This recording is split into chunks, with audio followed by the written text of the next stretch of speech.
प्यार से कहना धन निरंकार जी।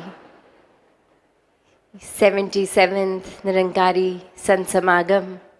के आज पहले रोज़, जहाँ ये थीम विस्तार असीम की ओर और ये भाव विस्तार का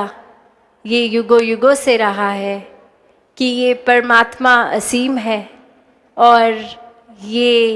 एक जानने योग्य, और जिन जिन ने भी अपने जीवन में इस परमात्मा को शामिल किया वो भक्त श्रेणी में, और ये उनके अंदर से भी, ये अंदर से बाहर, इंटरनल टू एक्सटर्नल जर्नी, ये असीम की ओर ही, और इसी में फिर सारे मानवीय गुणों का भी विस्तार होता चला जाता है। एक बार इस प्रभु से जब प्यार हो जाता है, प्रेम हो जाता है, तो फिर वो चाहे एक प्यार का ही गुण अपना लें, प्रेम का, तो ये जो युगों युगों से संदेश रहा है लव दाई नेबर का, और कैसे फिर ये अगर गहराई में सोचा जाए कि सिर्फ नेबर तो वो नहीं जो हमारे बिल्कुल साथ रहते हैं,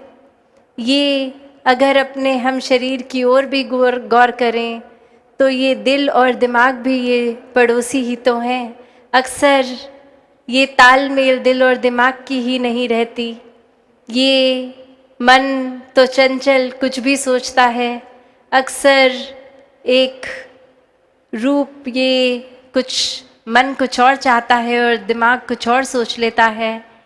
कैसे फिर ये अक्सर आजकल मन में तनाव की भी बात आती है, तो ये बैलेंस की बात जहाँ, तो जब ये बैलेंस मेंटेन होगा और वो सिर्फ परमात्मा को शामिल करके ही हमेशा का आनंद मिल सकता है, ये स्थिरता आ सकती है,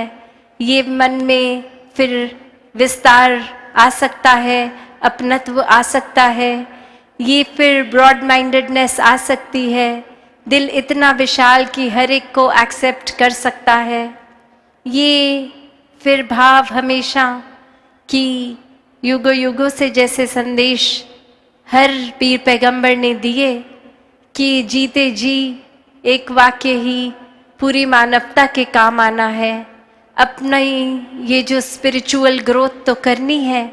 साथ ही इस संसार के लिए वरदान बनना है। कैसे